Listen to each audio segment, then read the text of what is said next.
Hey, what's going on, everybody? This is going to be the final episode of the ESO mini-series. We're covering the Warden, what is arguably my favorite class and my favorite build in this game, even though there has been some changes that I really didn't like that have been done to the character. The build is still really, really good. I'm still working on upgrading everything to gold, so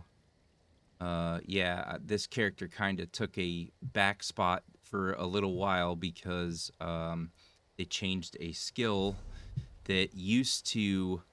Um, so this ability here, the Arctic Blast. Envelop yourself in winter winds, instantly dealing 6349 frost damage to nearby enemies. If no enemies are hit, you heal. This used to be just you got healed every time. And I don't understand what their logic was on changing this ability because, like I said in my previous video, the sorcerer now has the ability to heal himself every time you cast a shield ability. So you can heal every time you cast a shield on the sorcerer, which the sorcerer was already ridiculously powerful, and that made him even more powerful. And this build used to be insanely powerful, and now you got to be a lot more careful with it. But it's still a fantastic build. I still really, really enjoy it. Going to be concentrating on in the future, golding it out because it already hits really hard, but most of our stuff has not been golded out yet. We're still working on that. As you guys well know, it takes gold and farming and all that fun stuff to get the gold materials, so it takes a while. But we are running 5 pieces of Order's Wrath, 1 piece of the Trainee, which I'll go slow so you guys can read this stuff if you need to.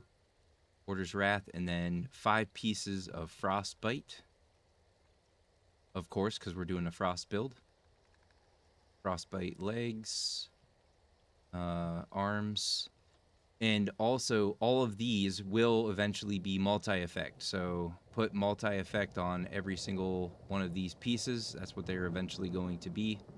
Then we have the Order's Wrath with multi-effect ring, Bloodthirsty, and then infused Oaken Soul with multi-effect, and then multi-effect with Bloodthirsty on the amulet of the Order's Wrath. So that's what we're doing there. And then our Ice Staff of Frostbite, we have sharpened on this one with poison damage. Another little side note, I also use this character a lot as a frost build healer when I'm trying to get into random dungeons and it's taking a while and I want to queue up as a healer. This character also makes a fantastic healer. I just switch out the armors, so I have like a second build, and I switch them out for Winter's Respite with Spell Power Cure. I love running this build. It's fantastic, and it's super easy to cast the abilities and have really good resource sustain and put out some decent damage on the side. So different skills for this build, but maybe I'll cover that eventually if you guys are interested in hearing about the healer version of this build. But for this video, we're concentrating on the damage. And so this brings us to our, oh, I forgot about the food. So the food, we're running the Longfin pastry with melon sauce. It gives us max health, max magicka, and max stamina.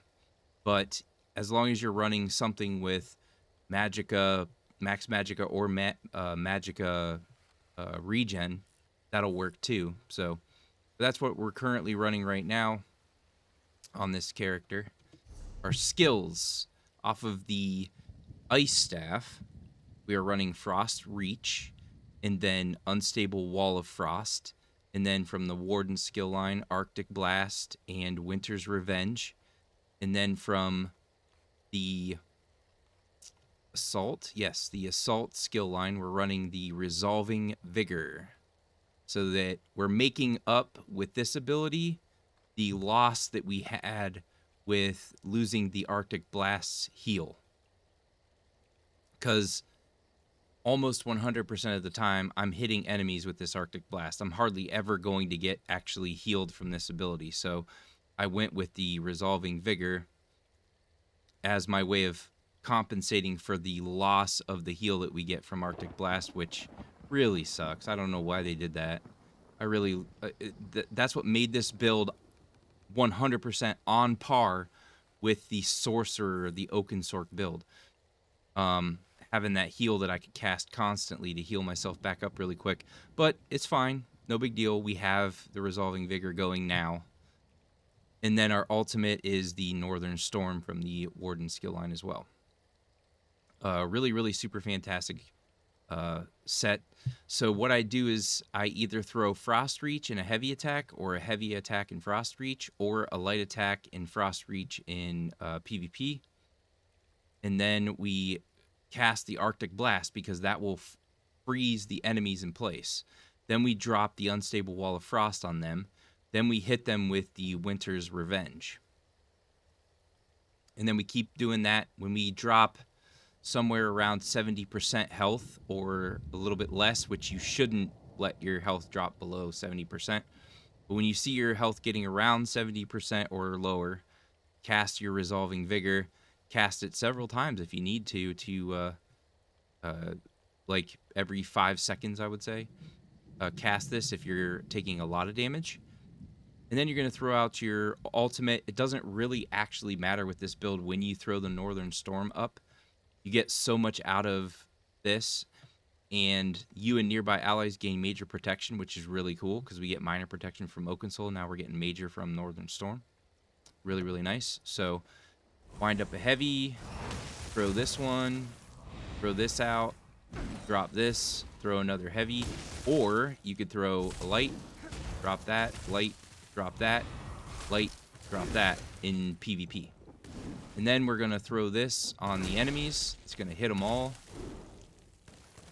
And then we're going to start all over again. Wind up the heavy, or throw lights. But I prefer the heavies because we're getting another damage shield by throwing out heavies. But you're not always going to be able to do that in PvP, so you're reliant on your protections that you're getting from the other skills. And then your ultimate, as long as you're near enough to enemies. So when I use this, I tend to circle around enemies, trying my best not to be standing in the AoEs and not be getting hit by them, but also winding up them heavy attacks, so I have that damage shield going while the ultimate is going. That's usually how I tend to play it. And the further back you are from the enemies, the easier it is to cast out those heavies. And usually in PvP, except for Cyrodiil, that's the only one that I have an issue with. All the other PvP situations, it's pretty easy to wind up them heavy attacks because there's other allied players around. So being able to throw this stuff out and get that shield up is really, really nice. So for our champion points, we are running 50 points into Wrathful Strikes, 50 points into Fighting Finesse, 20 points into Precision. Then we come over here. We make sure that we put all 40 and all 30 into these because we're mainly using magic abilities. I plan on eventually putting points in here, but this is like last priority because we're hardly using anything that's a damage. Well, we're not really using anything that's a damaging ability except for the poison that's on our staff. That's why we do want to eventually put these points in, but they're the least important right now. So do everything else first before you put points in here. So come back out of here, put 50 points into Deadly Aim. Make sure you go into Staving Death. Put all of your points into here. You want all of these. That will increase your defenses. Then you come over here and put 50 points into Ironclad. So you're getting 6% damage reduction. This was another way that I made up for the fact that they took away the heal every time you cast this ability. When they took that away, I was like, I got to make adjustments so that I survive longer now, because I could pretty much just spam this and heal myself right back up again, didn't have to worry about anything.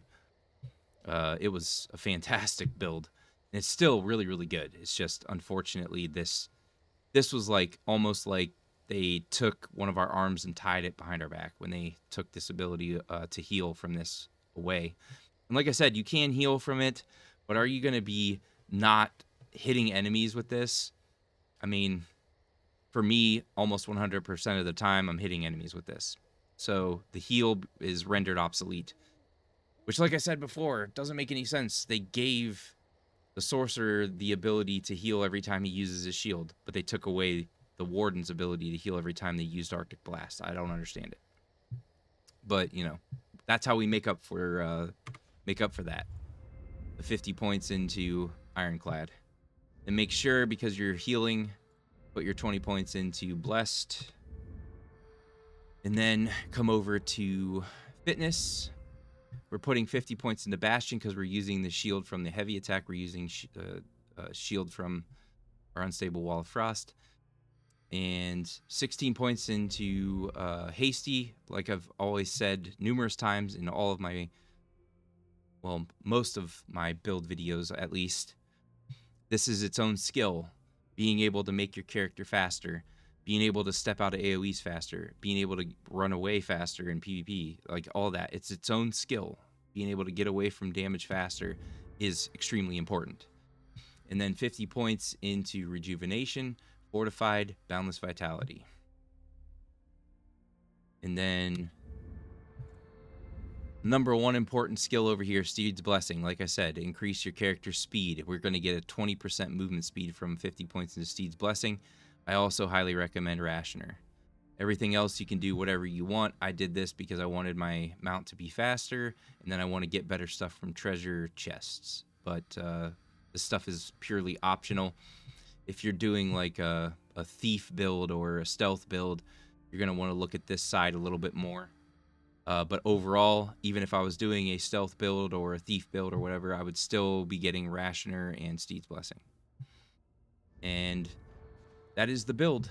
I absolutely love this build. It's my favorite one, and it still is. It still is my favorite build. Definitely my favorite ranged build. My Necro is my favorite melee build. But overall, this is the most enjoyable build that I've found to date.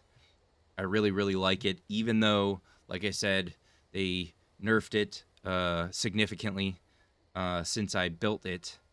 But still a really fantastic build, really easy light and heavy attack weaving in between all of these builds. Each one of these has their own things that they do that will really help your damage output and your survivability. So this is the Warden Frost build. Hopefully you guys enjoyed this, and hopefully you guys test this build out. Especially out of all the builds, this is my favorite. So I hope you guys get as much enjoyment out of this build as I did. And hopefully you guys found this informative. Like, comment, share, subscribe, and I will see you guys on the next one. All right, laters.